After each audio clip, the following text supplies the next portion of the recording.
I'm gonna treat this like I'm on Zoom or something, or like we're on FaceTime, because I feel like making a video is just so like personable. But hi, my name is Kendra. You can just call me Kendra. I don't go by anything specifically. My pronouns are she, her.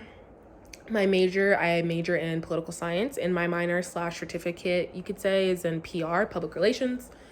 Everyone always asks me like what my career path is, which I kind of hate that question because I'm 20. Like, I have no idea, and I don't think that you should be choosing when you're still 18.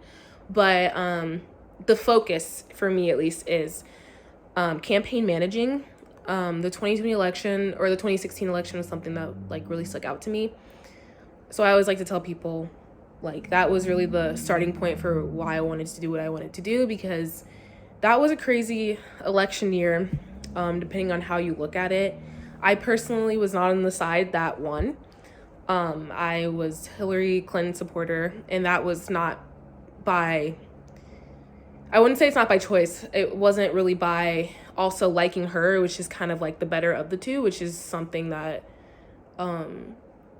we're just dealing with in these last few elections. But where I consider home, I consider Cincinnati my home because I grew up in Carmel, Indiana, which is about 20 minutes north of Indianapolis, Indiana. A lot of people don't know where it is, so I always like to say, like, it's about 20 minutes from the capital of the state of Indiana. So, but I grew up in a really privileged neighborhood, a very privileged town. I think if you look it up on Forbes, it's like consistently almost every year named one of the best places to live in the whole United States, which is really interesting.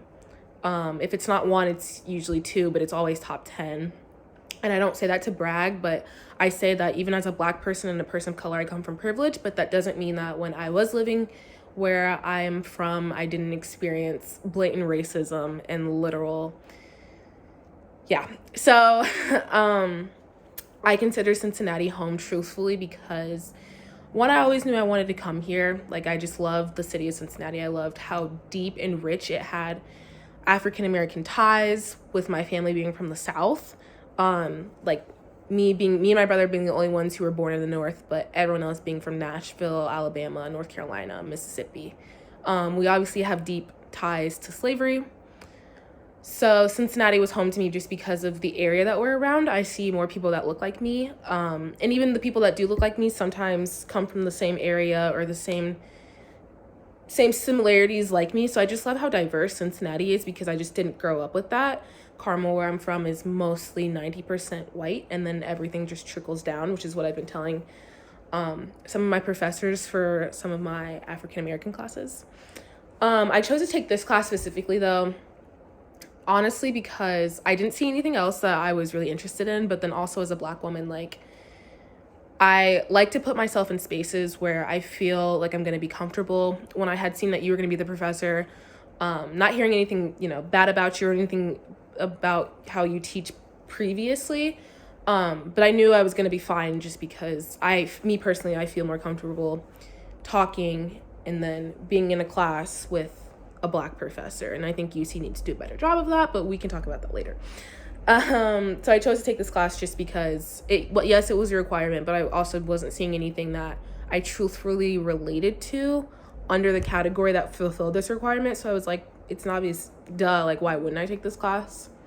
What I plan to gain from this class, I think I said it in the discussion board, but I will reiterate it, is I just want to get to know more about the Black women and just women of color in general, but specifically Black women that paved the way for where I am today. I feel like oftentimes school teaches you about the basics, and it's always like Ella Fitzgerald, Maya Angelou, and it's like, yeah, those are awesome people, but let's be serious. Like, we've already heard about those people.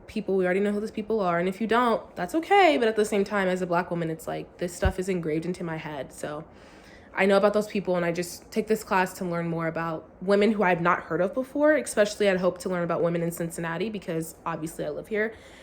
And yeah.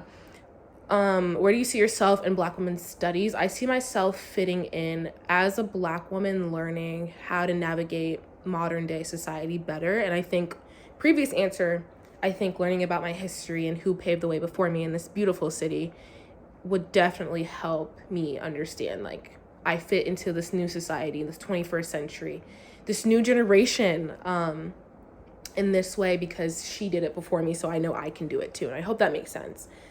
And then what class I'm taking, I believe I'm taking WGS, so Women Gender Studies. I'm not really sure, but I know it on my campus it says WGS 1 or 2030 or something like that. So I'm not taking the AFST one, and I hope that helps. So that's just a little bit about me. I hope I kind of went on tangents, and I apologize, but I feel like I said, I kind of like it to be like more like we're talking instead of so boring, if that makes sense. Like, we're having a real conversation. You get to know more about me if I just go on tangents. So yeah, that's a little bit about me.